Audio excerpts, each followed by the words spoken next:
ولقد سبقت كلمتنا لعبادنا المرسلين. It is the most important story in the country. The next major war for the United States is with ISIS. But what media and politicians are not telling you the truth about, where ISIS came from, who created them, and why before one more dollar is spent, one more American life lost, you need to know the truth. The first step toward truth is to be informed.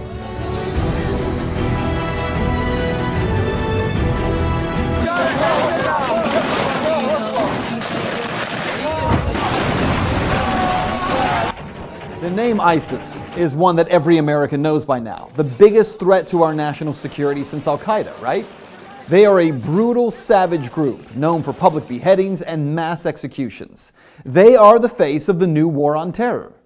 Right now, the U.S. military is conducting airstrikes in Syria in a supposed attempt to take out ISIS targets. Meanwhile, the White House and military leaders are talking about possible boots on the ground in Iraq again, only 3 years after the war in Iraq was declared over.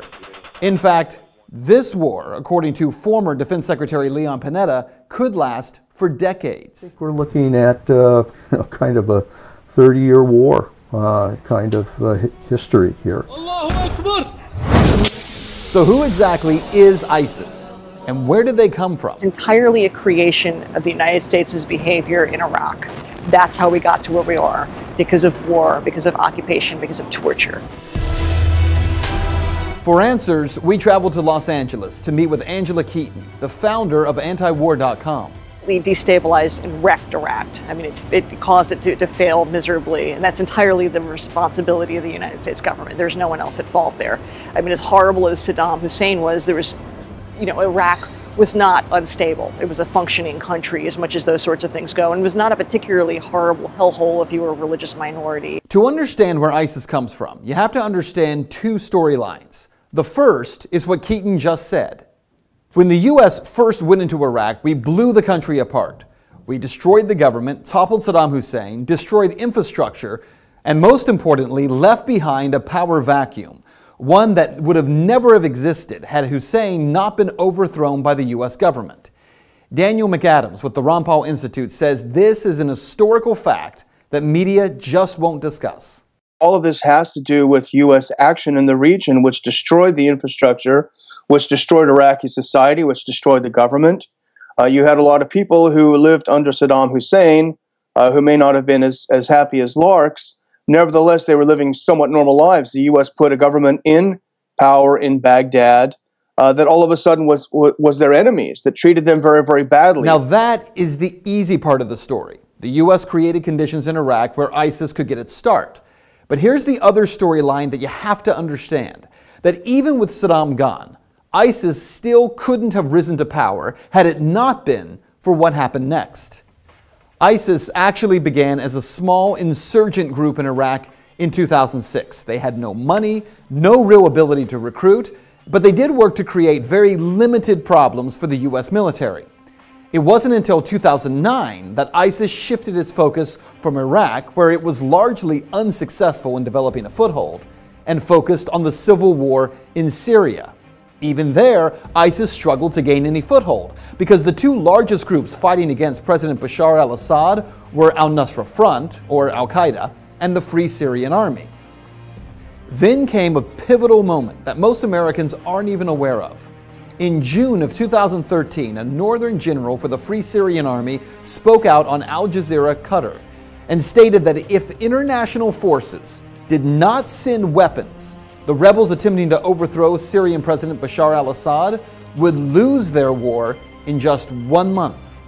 Well, only months before, I had personally confronted President Obama about why the U.S. was covertly funding those Syrian rebels. And yet there's some concern about the U.S. funding the Syrian opposition when there are a lot of reports that Al-Qaeda is kind of heading up that opposition. How do you justify the two? Well, I share that concern, and so what we've done is to say we will provide non-lethal assistance to Syrian opposition leadership that are committed to a political transition, committed to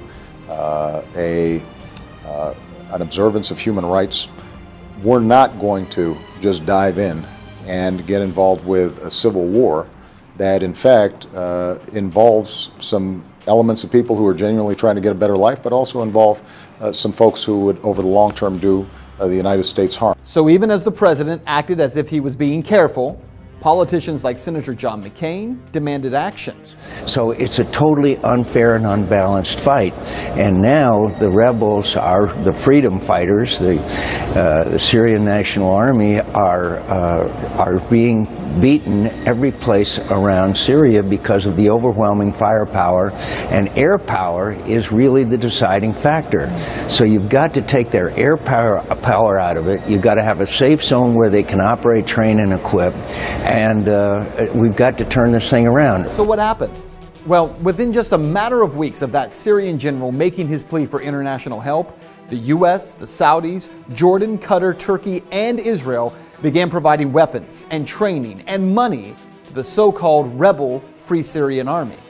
By September of 2013, American media outlets, including CNN and the Washington Post, were reporting that CIA-funded weapons had begun flowing to Syrian rebels. The weapons were not American-made, but funded and organized by the CIA. The artillery was described as light weapons, some anti-tank weapons, and ammunition. But where it all fell apart, weapons that the U.S. insisted would be used by freedom fighters would be in less than 1 year in the hands of ISIS fighters. So where were these fighters coming from? Actually, from the Free Syrian Army, the group that John McCain insisted would help the U.S. to overthrow Assad. That same group actually giving weapons, selling weapons, and sending fighters to join with this new group called the Islamic State. It was in June of 2014 when suddenly, after being a no-name group in Syria, that ISIS emerged, heavily armed and trained by U.S. and coalition special forces, making a dramatic entrance by crossing back over the Syrian border into Iraq, capturing Mosul and much of the northern part of the country. One of the most important facts that mainstream media ignores time and time again is that ISIS was able to grow so fast because of all the U.S. military equipment they were able to seize, equipment that our military left in Iraq, truckloads of Humvees, tanks, and weaponry that instead of taking or destroying, the U.S. government simply decided to leave behind. Even when the U.S. government knew that ISIS fighters were capturing that equipment, for crying out loud, these guys were posting pictures of themselves driving and standing on U.S. military equipment, making video of themselves with it, we did nothing. Why? How is it the U.S. had no idea that this threat was coming? How many billions do we spend? Maybe $100 billion on the total intelligence community budget over the year. How is it that they had no idea? How is it that if this was such a threat, as John McCain and Lindsey Graham are fond of reminding us, how is it that it was missed so unbelievably, so egregiously? Over the past few months, the U.S. government, who acted like they had never even heard of ISIS, suddenly, with the help of media, has turned the Islamic State into the new focus of the war on terror. Now, as ISIS has continued its rise, recruitment is exploding, and the group is becoming stunningly wealthy. ISIS is the best funded terrorist group in the world. They make I think it's $2 million a day selling oil, much of it to Turkey, interestingly enough. And if you look at the U.S. response to this, the U.S. response to ISIS becoming extremely rich by selling oil and undercutting the competition is to blow up the oil fields, which to me makes no sense. You're blowing up the infrastructure. It happens to be in Syria, so you might think that there is another motive there. But why wouldn't the U.S. sanctions anything that moves when it's angry? Why can't you sanction the banks that are helping finance these deals? Why can't you sanction the oil companies that are participating in this? Why do you blow up the oil fields? It's a great question. And here are some other questions that defy logic when you start looking for answers. Why is the U.S. sending $500 million to the Free Syrian Army to fight ISIS when the FSA is one of the biggest suppliers of fighters and weapons to ISIS? Why are we sending new and more powerful weapons to the FSA, like anti-aircraft missiles, weapons that we know will end up in the hands of ISIS? ISIS, of course, is going to now have anti-aircraft missiles provided by the U.S. and the Saudis. The Saudis are getting them from the Chinese, though, now, so there can be plausible deniability, because inevitably these sweethearts in the sweetheart rebel groups in Syria are going to start shooting down, if they have the ability, passenger jets. And then we're going to want the plausible deniability. Say, no, it's the Chinese weaponry, as if it's going to make any difference. Well, there are so many questions that we could ask, but let's just cut to the chase here, because what you need to know about this is that ISIS is not the creation of American inaction, which is what the media is going to tell you. No, they are the product of direct action. First, the action of creating a power vacuum in Iraq, and secondly, arming violent jihadists, hoping they would overthrow a leader in a neighboring Middle Eastern country. McAdams says the U.S. government is a victim of its own insane policies. Well, I think the U.S. is really a hostage to its own regime change philosophy. The U.S. is very good at blowing things up and destroying societies, but it is very, very bad at putting them back together. Is that true? Well, you decide. Fact. Our government armed Osama bin Laden and the Mujahideen in Afghanistan and created Al-Qaeda. Fact. Our government helped supply Saddam Hussein chemical weapons for him to use against Iran in 1980, and then overthrew him in 2003. Fact. Our government trained rebel fighters in Syria who have become the group today known as ISIS, or the Islamic State. We have watched them commit every violent atrocity that you can imagine to people living in Iraq and Syria. And now we want American taxpayers to fund a 30-year war against them.